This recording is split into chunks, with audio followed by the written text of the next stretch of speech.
was 25? It's 25. 25. Oh. So that woman has it together well, even with all of us as a community, because she leads the way. Now, if we, the mayor and myself, try to tell you all the things she has accomplished in these 25 years, it would be something else. Tell you that right now. This is a woman who passed legislation on a state level, moved it to a federal level, developed innovative programs. You know, she developed worked with the development of playing cards to put in prisons. So the prisoners who were playing cards might talk to each other and say something about, yeah, I saw that, I saw some, or someone talked about it. Coasters for missing children. When people are sitting having water, a soda, at a restaurant, she put pictures on coasters to find missing children. Throughway signage.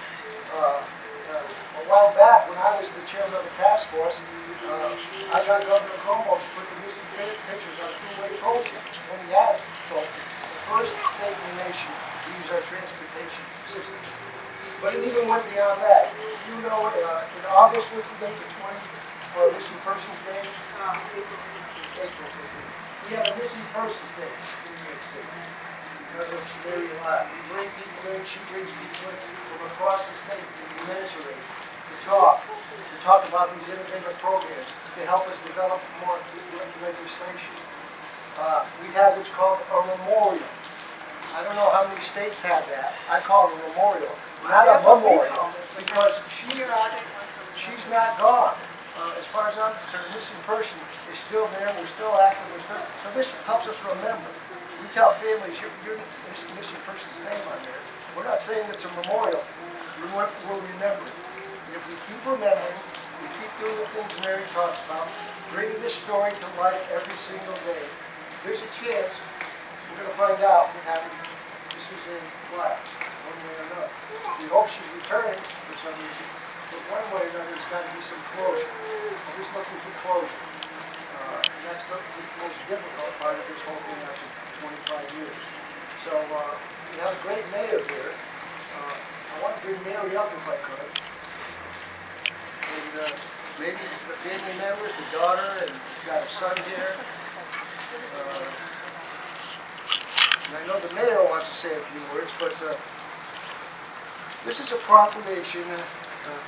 We're here to remember to talk about this, honoring Mary Lyall for her dedicated advocacy for finding missing persons and helping their families and loved ones. And to talk about this more, because I know that's why you're here. That bell's ringing 25 times. So the media will put that picture up, hopefully when they go back. If you've seen anything on that day, and if you know the story, tell the story again. Because I got a feeling you're going to keep telling this story until you can't, and then all of us are going to keep telling that story, because your leadership has been so strong. We can never stop doing that. And I'm just proud to have been able to be a part of this over the last 25 years and to work with you. My master ceremony. Master ceremony. So I'm going to give you this. Thank you. I'd like the mayor to say a few words, because I know he's pretty proud of you too. Wow. Thank you. Senator, thank you. Mary, I was a senior at Union College when essentially was your nightmare began, but it was a nightmare for all of us in college. Nobody could stop talking about the situation, and everybody, we all wanted to believe that she was going to return, that somebody would know something.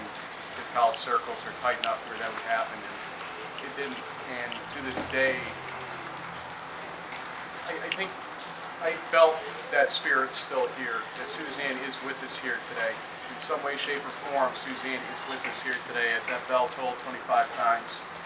I wish she was physically here, standing with us, and that we wouldn't have to do this ever again. But as you have shown many people out there, there is hope. And the hope that you've given so many others is so important to our community, to all of us. And the fact that you've been able to do this through all of your own pain and losing Doug in the process, you are an amazing person. You are an amazing family. And we just want to thank you for doing what you've done despite all this to keep hope alive. It is so important, and thank you. Hey, Mary, you know, the bottom line to all this is, Mary, Doug, their family, their loved ones, did something that all of us wish we could always do when a personal tragedy happens to us. They turned their personal tragedy over these last 25 years. They're not healed, they probably never will be. But they turned that personal tragedy into something positive for so many families across this state. If you come over the years to that Missing Persons Day in April, you'll see those families there, and they have hope, and she organized the program of hope. Why don't you tell them about hope a little bit, and what's going on there? Well, about 20 some odd years ago, 25 years ago, after Susie disappeared, I was pretty much a basket case. Doug took over. He was the one that did everything for me until one day, and I don't know how many people here know who Patty Wetterling is. I was with Patty Wetterling at the National Center for Missing Children. She had a son named Jacob that went missing. And we were walking, and she was saying how when Jacob first went missing, all she wanted to do was pull covers over her head. And I said, that's exactly what I did. She said, I knew that wasn't going to help. So from that point on, I decided to become an advocate for missing people. And my husband and I both did. We tried everything. And selfishly, every time we did something, we were doing it to keep Susie's name out there, but also helping other families. One of the things you forgot to mention was the New York State tax forms. Back when we used to get the tax forms in the mail, all of a sudden I always get these wild ideas. So we went to the tax department and I said, wouldn't it be great if you could put a centerfold in the tax forms with missing people on it? So that when people open up their tax forms, there's missing people. And they liked the idea. We always had a story on the back of Suzanne. And the first year that they did it, there was a young girl from New York City who had been missing for a number of years. And a person got their tax form in New York and said, I know that girl, she's living in my building. They found her immediately. So the tax forms went on for about 5 or 6 years until we went digital. But, you know, until that point, we were finding people. The playing cards, I don't know if anybody knows what 30,000 decks of playing cards look like. I've had 30,000 in my garage. They're unbelievable. But we did playing cards. We did the memorial, which you don't remember what it says. Around the base of our memorial, it says, as a symbol of our eternal hope, may this flame light their way home. And there is a perpetual flame at the top of the memorial. The memorial's 20 feet tall, and we designed it. In the Office of General Services, there's a painting in there that they actually painted Doug and I in the picture looking at the memorial. So I feel very honored that everybody has been behind me. New York State was behind us. Jim Tulisco's been a rock for years. I knew him before when he still had black hair. Look, you still have black hair. Isn't that I wonderful? know. You could too if you wanted to. Anyway. We have a professional here from law enforcement, an outstanding district attorney Hagen. Maybe you could come up and from your vantage point Right. here. By many members, current and former of law enforcement who are here, who have touched your lives and been involved with things as it relates to Suzanne and other missing people. And I think what we all need to remember is that it takes many people to help move these issues and items forward. It needs us to talk about it regularly. We need to remember, as you are doing, because there are people, as you say, who have been found and have come home. And the need to continue that conversation is one that my office tries to do in so many different ways. And we know that you are a shining leader for us to continue to do it. So we salute you so much. Thank you. I would ask everybody, first off, we want to thank Michael, who's with us down here, who was ringing the bells earlier. Yes, Michael. And thank you, everybody at the factory, for doing this. And I would ask ask everybody to, we've done our moment of silence, but let's also show the appreciation for the hope that this family has provided so many, despite all that pain. Please show some warmth to this family. The Lyalls are incredible, incredible people. On a day like today, you see both the lows and the highs of the situation. A lot more lows, obviously, but they're trying to do what they can to make it a high for other people in this country. Please show them.